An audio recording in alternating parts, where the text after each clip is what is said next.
Imagine scoring 32 points, draining 7 three-pointers, dishing out 8 assists, and personally dragging your team back from the dead in the fourth quarter, only to walk off the floor with a loss. That is exactly what happened to Caitlyn Clark last night. Not because she played poorly. Not because Washington was simply the better team.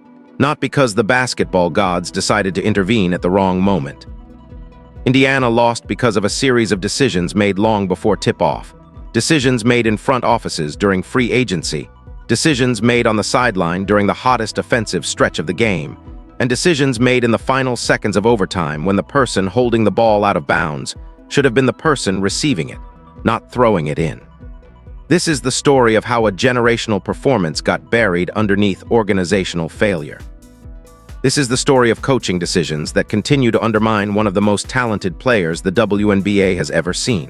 And this is the story of a front office that watched the same problem develop all offseason and chose to do absolutely nothing about it. Caitlyn Clark is already there. The question is whether the Indiana Fever will ever catch up. To understand how badly this game fell apart, you first need to understand how good Indiana looked when it started.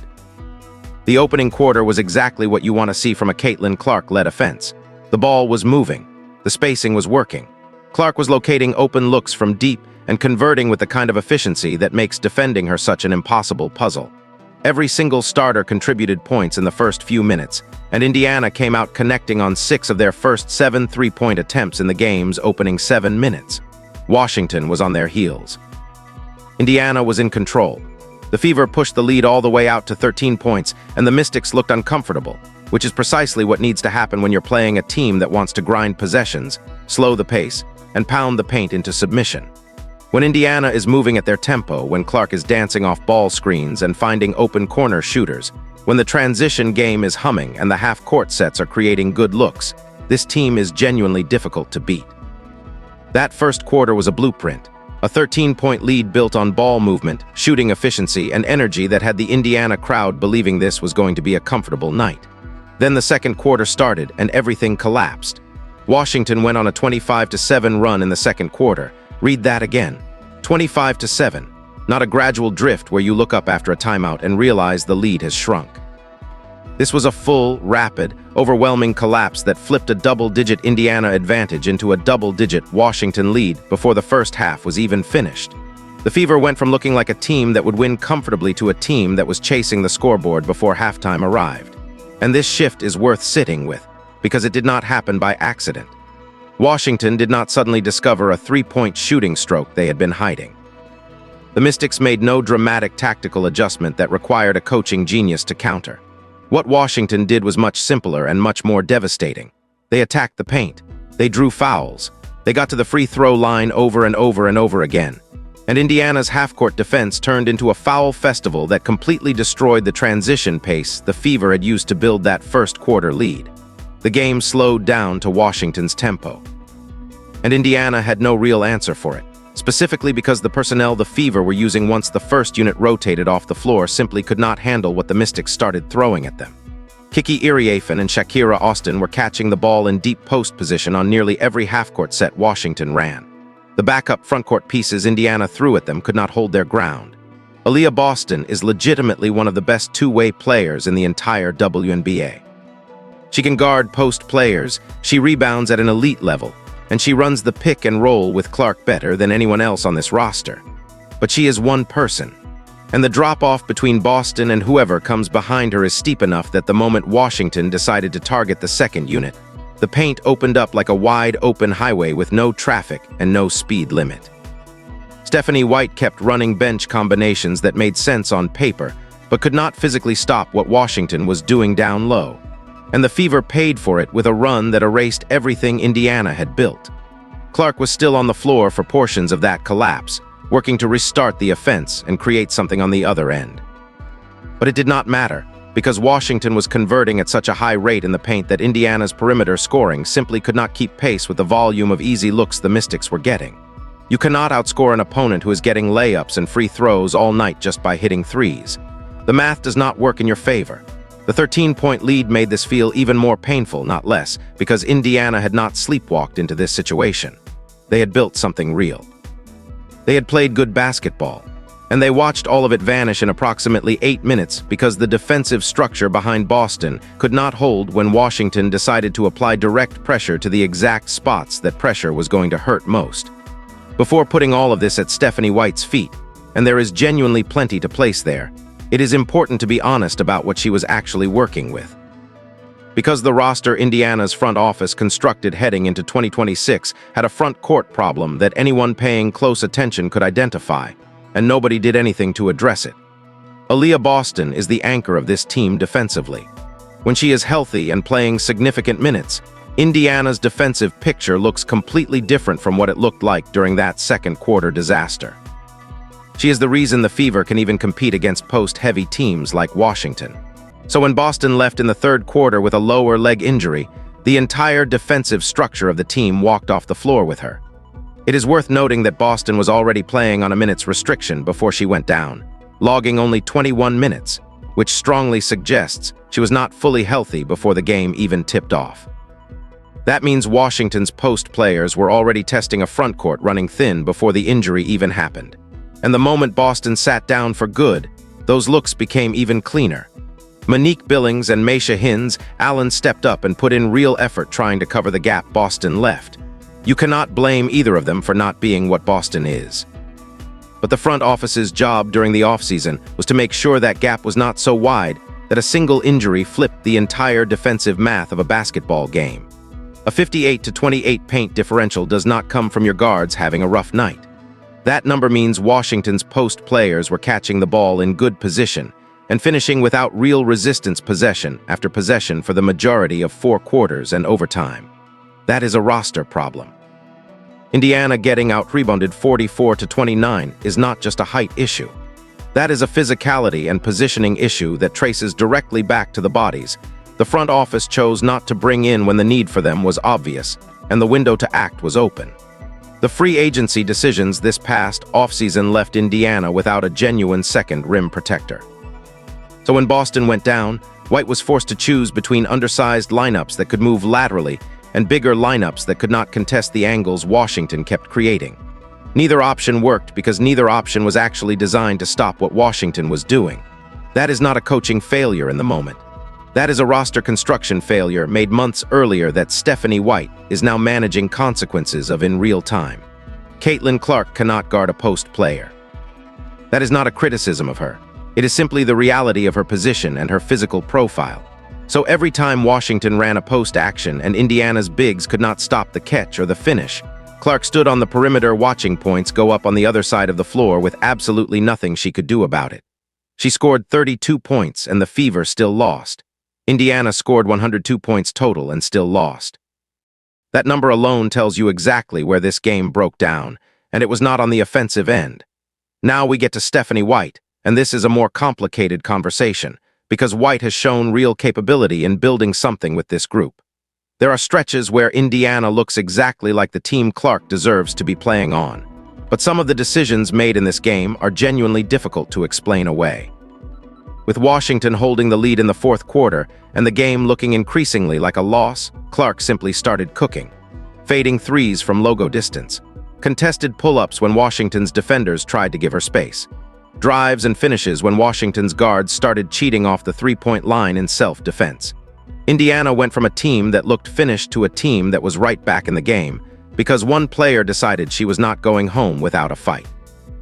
While Clark was in the middle of that run, while Washington was scrambling and the Indiana crowd had come fully back to life, Stephanie White pulled her.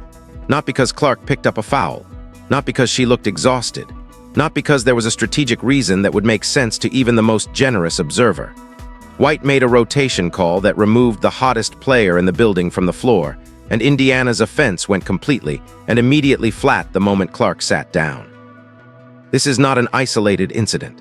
White has a documented pattern of pulling Clark during momentum stretches to run lineup combinations she believes work better on paper, and the pattern keeps producing the same result.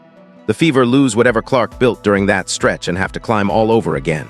Clark came back, kept shooting, kept creating, and literally forced overtime by herself, which tells you precisely what that benching cost Indiana. It did not just kill momentum.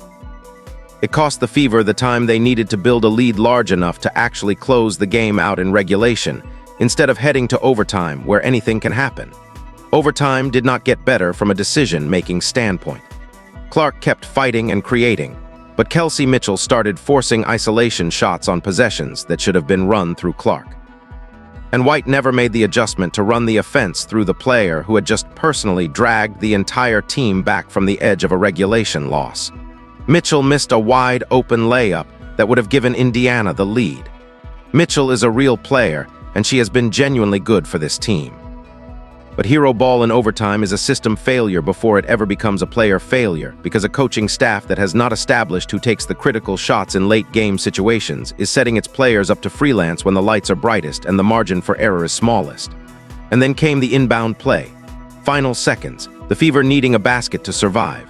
Caitlyn Clark standing out of bounds, throwing the ball in, not catching it, not receiving a pass, not setting up to shoot. Inbounding it, White drew that play up deliberately, which means she looked at everything happening on the floor, looked at who had just been the most dominant offensive force in the building for the better part of 2 quarters, looked at the specific situation requiring a basket, and decided that somebody else on that floor was a better option to take that shot than the player who had just hit multiple threes in a row under extreme pressure. That is not a mistake born of chaos or confusion. That is a deliberate coaching decision. And when fans across the country use the phrase coaching malpractice to describe it, they were not being unfair. Before this game even tipped off, the WNBA honored Clark for becoming the fastest player in league history to reach 1,000 career points, 250 assists, and 250 rebounds simultaneously. She accomplished the feat in 54 games, breaking Diana Taurasi's record of 62. She then went out the same night and dropped 32 points and 8 assists against a legitimate professional basketball team. That is not a player who needs to figure anything out. That is a player waiting for the organization around her to catch up. She is 24 years old. She is in the middle of her prime. She's playing at a level that the WNBA has not seen consistently from a player this young in this manner. And the team around her keeps putting her in positions where her best is not enough because the structural failures surrounding her are too significant to overcome with individual brilliance alone. After the final buzzer, Clark told reporters the team had been letting shot-making dictate how hard they compete defensively, and she said it was disappointing for the group. She was talking about the whole roster, but she was describing a standard that the coaching staff has not established and enforced consistently enough to make it stick. She scored 32. She hit 7 threes. She forced overtime by herself. She said after the game it was great, but she did not care because they lost. That response tells you everything about who she is and everything about the gap between where she is operating and where this organization currently stands. The path forward for this team begins with Aaliyah Boston getting healthy and being able to play 30-plus minutes consistently. When Boston is on the floor in full health, Washington does not get 58 paint points.